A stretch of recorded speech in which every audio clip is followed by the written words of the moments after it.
Ասլանյան, մինչ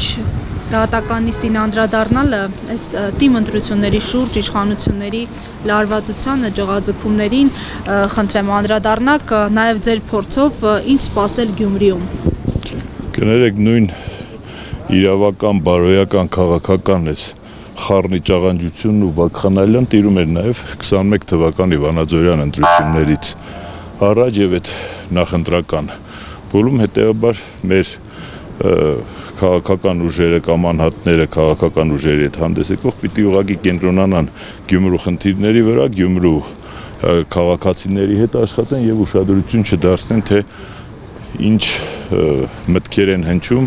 այդ այսպես ռուսերեն ասեմ отвлекающий մանևրներ են անում Գյումրու ընտրությունները հանգեցնելով ինչ-որ դարակազմիկ մի ջրբաժանի եւ այն ուղղակի հերթական անգամ իրենք ուզում են ցանկացած մանիպուլյատիվ, ցանկացած անբարոյական, ցանկացած օրենքին հակասող կամ չհակասող միջոցներով հասնել իրենց պատկերացրած արդյունքին, որը կարծում եմ չի ստացվելու, որովհետեւ հանրապետության որևէ մեծ քաղաքում որտեղ կա ալտերնատիվա, որտեղ կա մրցակցություն, իրենք չեն կարող հաղթանակ տոնել։ Պարոն Ասլանյան, գալով այս գործին, Աշոտյանի գործին, այսօր խոփանամիջոցի փոփոխության հարց է, միջնորդություն է ներկայացվելու, արդյոք այս իրավիճակում հաշվի առնելով, որ պնդումները, որ քաղաքական ենթատեքստ ունի գործը, հնարավոր է ակնկալել, որ Արմեն Աշոտյանը ուղղակի Արմեն Աշոտյանի խոփանամիջոցը կփոխվի։ Գիտեք, ես բազմիցս շեշտել եմ, որ այսօրվա իշխանությունների որևէ գործողության գործելավոճի մեջ տրամաբանություն փնտրել, առավել եւս իրավաբանական, օրինական տրամաբանություն փնտրել, թերևս շատ անշնորհակալ գործ է եւ չեմ բացառում, որ կարող է եւ մեղմացնեն տնային կալանքի ռեժիմը, կարող է եւ թողնեն, ասենք, վարչական հսկողության եւ կարող է ավելի անտրամաբանական թողնեն տնային կալանքը նույն ռեժիմով, ինչը եւս ես չեմ բացառում, այնպես որ այս մարդկանց բուն նպատակը ոչ թե քրեական արդարադատություն իրականացնելն է զգում, այլ իրենց քաղաքական հակառակորդներին անցանկալի անձանց ցանկացած միջոցներով մեկուսացնել, լոկալիզացնել, նրանց ձայնը լսելի չդարձնել եւ այդ համատեքստում նայած այսօր կներեք, եթե ամբողջ այս քաղաքական վիճաբանությունների կոնտեքստում իտոկ տվողը, այսպես ասած, էլի Նիկոլ Փաշինյանն է, որը այսօր առավոտյան ինչ-որ միտքեր հայտնի, ես իհարկե, եթե այսօր մեր ամբողջ քաղաքական դաշտը կենտրոնացած է այն հիմնական խնդիրները թողած միմյանց ինչ-որ բյուրեղացնելով եւ այլն, բայց վերջի Դուք գիտեք ով է բերել Նիկոլին իշխանություն։ Վանաձորի համայնքապետի պատուհանից ամենալավը դա է երևացել, թե ով է բերել Նիկոլ Փաշինյանի իշխանության, ես մի օր գուցե դրա մասին կխոսեմ։ Չէ, հիմա ասեք։ Չեմ կարող հիմա տենց անուններ չկա, որ ես ասեմ։ Որ պատուհանից նայեցի։ Դա որևէ մեկի համար ինձ թվում է գաղտնիք չէ։ Չէ, ինչ որ անձեր նկատի չունեմ, նկատի ունեմ դա այն է, ինչը որ բուն հիմքին գնալով, հիմա երբ որ դիսկուրսը գնում է Սերժ Սարգսյանը իշխանությունը հանձնելուն, չհանձնելուն, ես կարծում եմ այդ դիսկուրսը պետք է տեղափոխել այլ դաշտ, այսինքն ովքեր որ հիմա թիրախավորում ու քննադատում են, ասում են Սերժ Սարգսյանը ընդհանրապես պիտի իշխանությունը չհանձներ, այսինքն պիտի ամեն գնով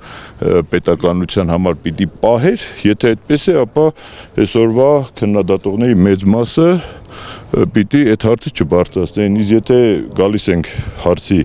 երկրորդ շերտին, այսինքն պիտի հանձներ, չհանձներ, կամում հանձներ, չհանձներ, այդտեղ լրիվ արդեն կոնտեքստը փոխվում է, հավել ես չեմ ուզում այդ ծիրի մեջ մտնել, որովհետև ինձ համար դա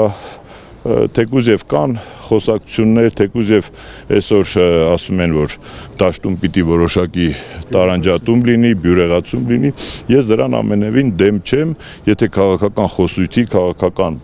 ինչ-որ բանավեճերի տրամաբանության մեջ այդ ամենը կառուցվում, բայց եթե մեղադրանքներ ենք հնչեցնում, ապա մեղադրանքը պիտի ունենա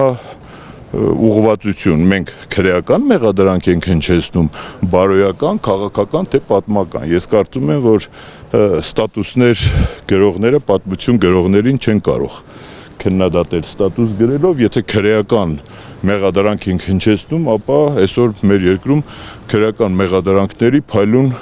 ոսկե վրձին գոյություն ունի, ովքեր որ այդ քրեական մեղադրանքները սիրուն նկարում են, հետեւաբար այդ հասցեատերը այլ տեղ է, մնացածը ավել չծավալվեմ, ես գտնում եմ, որ այն խոսույթը, որ այսօր արկա է քաղաքական դաշտում, դա նախընտրական տրամաբանության մեջ կարող է լինել, այս բան ուղղակի ես չգիտեմ։ Ինչ ակնկալիքներ կան եւ ինչի համար է այս դիսկուրսը, եթե Ինչու այնուամենայնիվ երկու նախագահների ջերը միառմով ունեցան։ գիտեք, երկու հարևաններն էլ հաճախ իրար հետ, ասենք, որևէ կերպ ոչ միավորվում են, ոչ ընդհանուր բան չունեն, բայց տանից դուրս գալիս իրար բարևում են, միմյանց ուրախությանն ու տխրությանը հասնում են, հետեւաբար միավորվելու մասին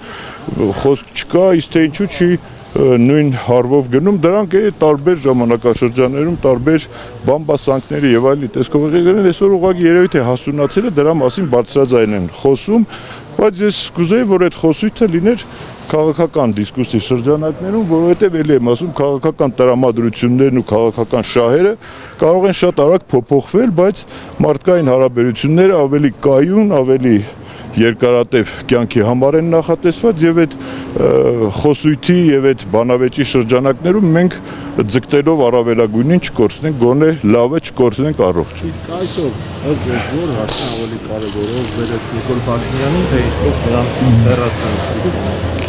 Բնականաբար այսօր եթե հեռացնելու համար բավարար պայմաններ, ուժեր, կամք ու վճռակալություն լիներ, հաստատ երկրորդ, երրորդ պլան էին մղվելու ոչ վաղ անցյալում տեղի ունեցած ցանկացած գործողություններ ու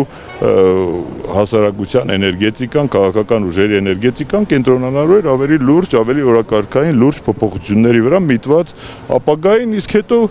գիտեք անցյալի խնդիրները, եթե պատմական տեսանկյունից մենք փորձենք վերլուծել, պատմությունը այնքան տրանսֆորմացիաներ է տեսել մարդկանց եւ գաղափարների եւ մտքերի, կուսակցությունների եւ այլնի փոփոխություն, ուստի 7-8 տարվա պատմական անցքերը այսօր դներ պատմական ինչ որ քաղաքական գնահատականներ տալ պատմությանը, կարծում եմ այս բանը շատ սխալ է։